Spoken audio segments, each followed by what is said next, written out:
Greetings and welcome to the Rock and Roll podcast. Check out this record. My name is Mark, and please give a warm welcome to my partner in tight pants. It's Frankie D. That's right, my man. Time to fight crime in the name of good music.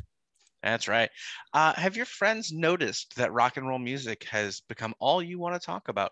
Hell yeah, dude. This is the podcast for you. And if they don't like it, you can tell them where to stick those hair metal edgelord jerk off albums and make sure they check out this record.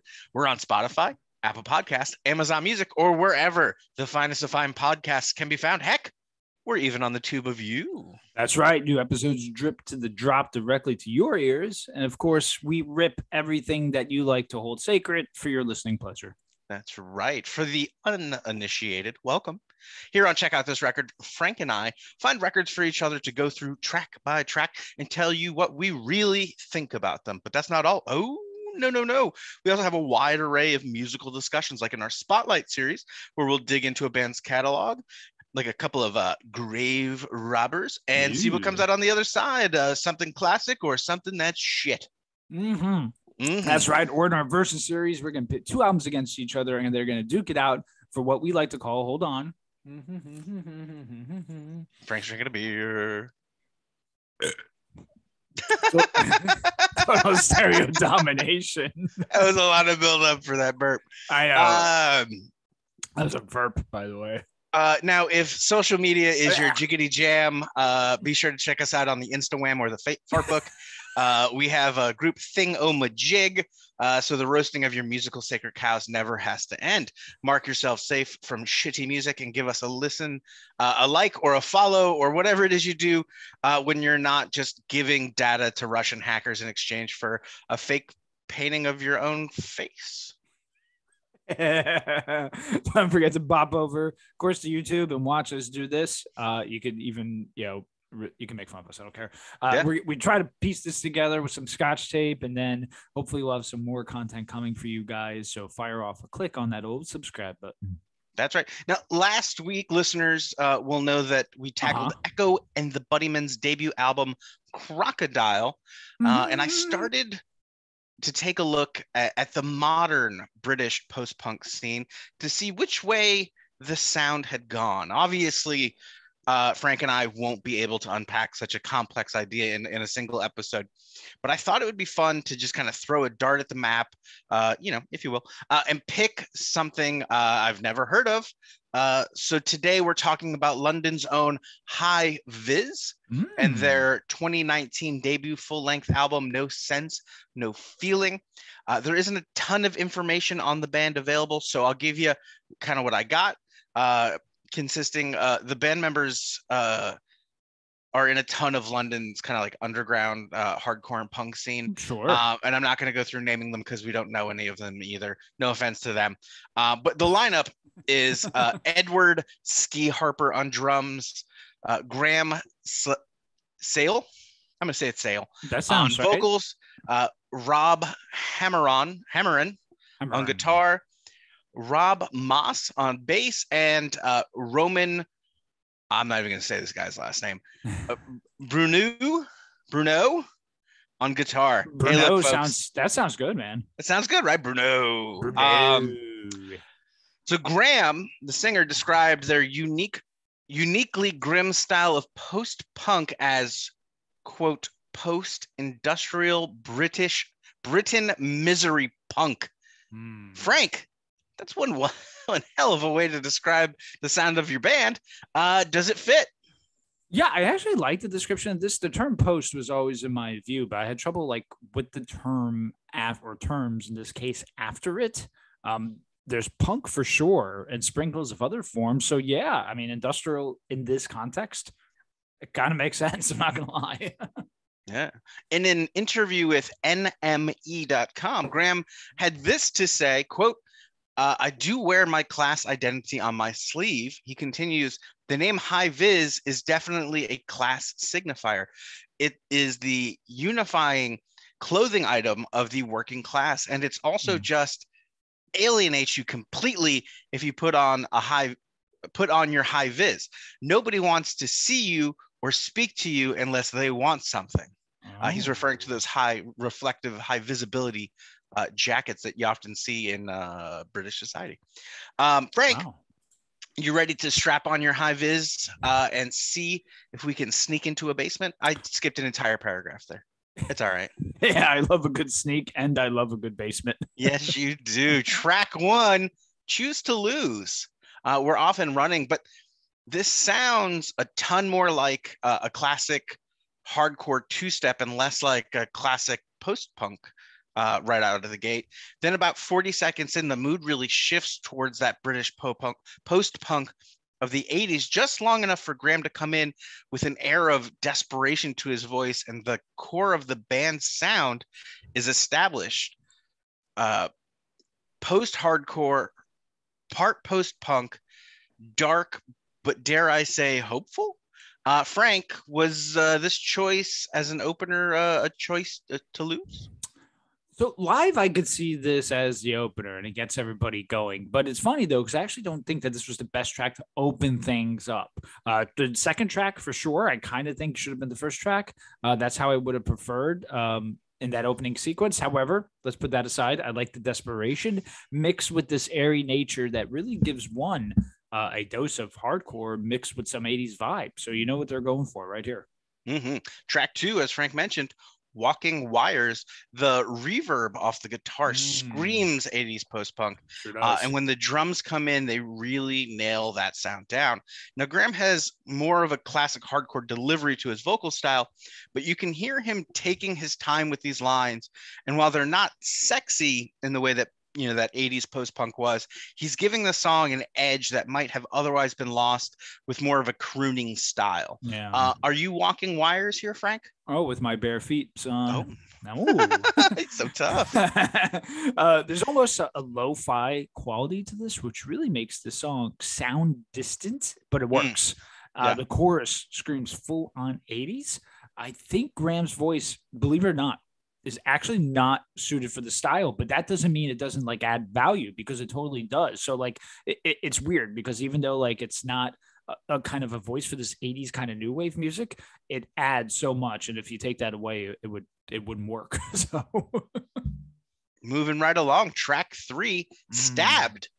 I love this nearly Fugazi-esque bass and drum intro with the guitars blowing a hard rain over them until a very aggressive change in tempo, and they return back to the Fugazi sound.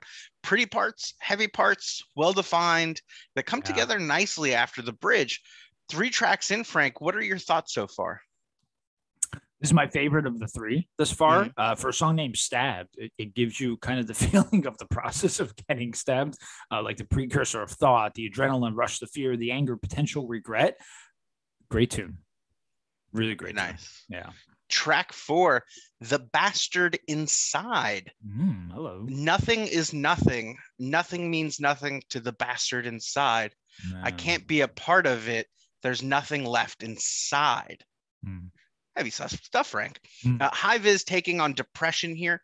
Pretty post-punk structure here, but we get this very 80s double hi-hat and bass line right after that 2-minute mark.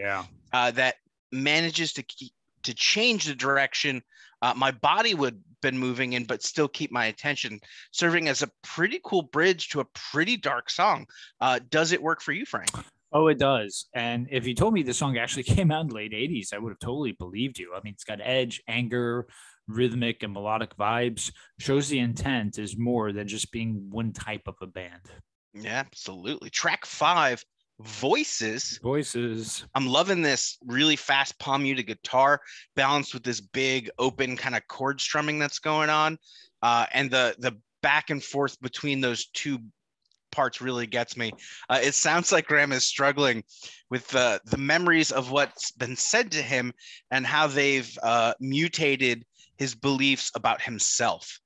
Were you picking up on that, Frank, or is it just the voices in my head? Oh, I love this sound, and I'm definitely picking that up too. I would have liked it earlier on the record, but nevertheless, here we are. It's a tale to struggle before and a self-reflective look at how we got here. And on the verses, even, I hear some Maiden. I hear some Maiden on the verses too. So really solid tune.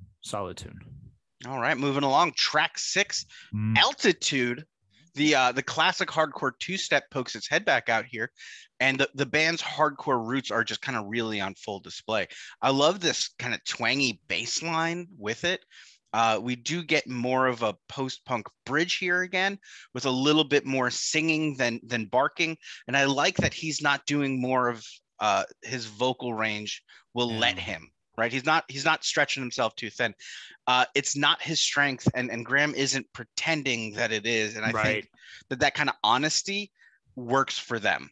Frank, can you get any higher? Always can, my friend. And listen, I love that chunky bass riff. And that classic hardcore sound in this, and it gives it a timeless feel. I feel that this is the album showcase song to see what they could do, how far they could stretch it and push the envelope, and what they could then bridge for the next record. That's where I feel like a song like this is showing us, and that's very intriguing to me. Yeah, track 7, Blood Moon. I love these sharp guitar parts laid out over Blood Moon. They're really reaching for those British post-punk aesthetic, and it's working for them in a very primal post-hardcore kind of way, like those two sounds coming together. We get some great lyrical imagery here. The sun is black behind dead eyes. She leaves me standing hypnotized. The cracks are forming in the sky. The sun and stars begin to die. Holy shit. Yeah, dude. I don't know if it's because we just did Echo and the Bunnymen, Frank, but I'm hearing a good bit of that influence here. Are you picking that up? I think you're totally right on that. I hear Echo in this song for sure, as well as the 70s Clash style sound. I've always loved the title Blood Moon, and I actually had a song, I don't know if you remember, playing around with that song and title for our band, the 33. And if we would have kept going, that would have been like one of the next ones I presented. Anyway, back to the song that actually made the cut. This is where music in the late 70s and 80s meet and fall in love. And those 2 decades, if you look at it from a whole, right away, 70s you think of disco, and 80s you think of kind of the 80s pop. So it's almost Penguins and Polar Bears, but this is where they fit the hand like a complete glove. Excellent. Track 8, New Asbestos. How do you succeed with no idea what you want? Great question. I mean, I love that line, Frank. Graham taking on the need to become a celebrity here, suggesting that the next big new thing is the modern day asbestos. Worth mentioning, his uncle died of complications from asbestos exposure while working on the dock. So this is not something he's going to take lightly. Totally. A powerful call for thoughtfulness on the cesspool that is modern celebrity culture. Frank, you want to add anything to that? Yeah, I mean, listen, asbestos got my grandfather too for those years working in the fur factories. I love the rallying cry, especially like you said, against that cesspool of modern celebrity culture. Most sensible people would agree they need a little tweaking of their positioning and needs to be knocked down on the tier of importance in people's lives. Anyway, this is another tune though that pushes to me them into realms that would be interesting to see if this is built upon for a next full-length album. And I think that's kind of cool that we're getting those little hints here. Again, shows the band is not one-dimensional, that they have a lot more in their arsenal. So a very, really cool song again. Well, believe it or not, that's the whole album. 8 songs, only 26 minutes long. Time for the old final thoughts, Frank. I know this leaned a little bit more post-hardcore than maybe I had attended, but again, throwing a dart at a map, right? But tell the folks at home, should they check out this record? I think people should indeed check out this record. If you like late 70s punk sound with 80s hardcore and new wave, this is for you. The songs come and go really quick. In fact, that's my main complaint with 8 songs. It's hard to get a full gauge on the band. I would have liked more, but you have 2 people here sitting talking that they want more from the band. So maybe there was some intent behind it too. It's a classic example of a band that has roots, but love a whole bunch of other music, and they wanted to ensure it gets met with the writing of the songs. Tracks like Stabbed and Voices are really examples of how the sounds blend together, and then Blood Moon really hammer that nail into the coffin. Graham's voice isn't the best, but that's what makes me more intrigued by it. In fact, that's what I like about it. That I like that. So I'm really interested to see where they go next. I give this record 7.5 out of 10. Solid record. Good find, Mark. Thank you. So I'm sure it's obvious now, but I really fell in love with this record as I was getting into it. On the surface, I think it's easy to pigeonhole it as a hardcore record with post-punk makeup on, but I think at its core this honors the band's hardcore roots while embracing a now modern classic British sound. Choose to Lose and Walking Wires open the album like a storm coming to shore and build an incredible foundation for the Bastards Inside and Voices. So Altitude gives the back half of the album a welcome tempo shift and keeps the album from getting repetitive, leaving Blood Moon and New Asbestos to close it out. Arguably two of my favorite tracks on the album. One hell of a way to close the album for sure. This one for me, I'm giving it an 8 out of 10. Nice. Definitely, folks. I've been looking for it. If you can find it, let me know. Check out this record. I was going to say, what's the availability of this record? No, it's limited. It's limited. Dang. Good on them, man. 2 pressings, and that's all they've done. They're leaving it. Yeah, leaving it. Fun choice. I'll really be interested to see what the next record is like for them. Absolutely. Frank, it's my favorite part of the show, the part where you tell me what it is I'm going to listen to for the next week. And I got to say, I've really enjoyed watching you drink that beer tonight, buddy. Thank you, sir. So, I didn't know where to go. And I was just going to take a complete left turn and turn us out of kind of this section of music that we've been in and just give you something else. But I was like, no, wait a minute. Let's I think it's fun that we're kind of finding those intersectional paths of where these things may have met and springboarded them into these new bands that we found. And then also to kind of these older bands. So I'm going to give you something that we've been talking about, but now we get to highlight it. Okay. So we're going back to 1980, because that's when this album was released. And I want us to take a look at the debut record, Is This Real?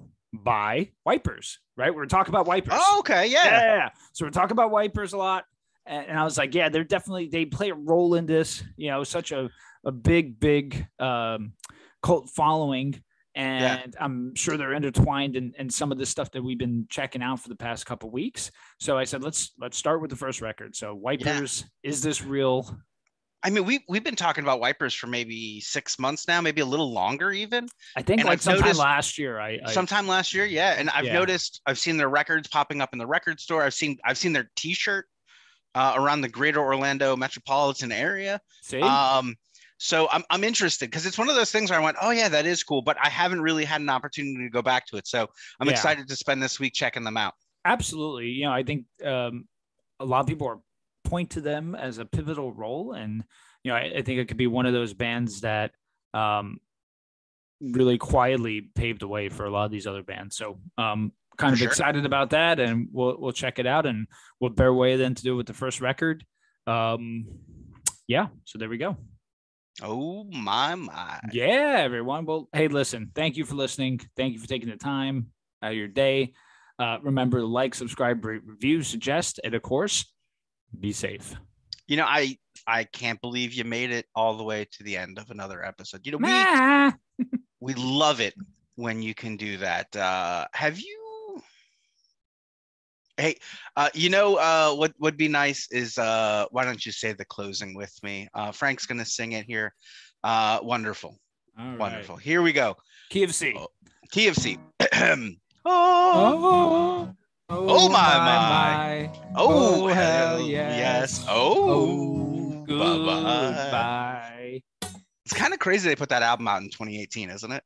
That is nuts, isn't it? I mean, it sounds like we found that in like a stack of CDs from the 90s and just like pretty much. And like, oh, hey, look at this missing band we found. Yeah. Like, oh, by the way, did you guys ever hear this band? They passed through one time and like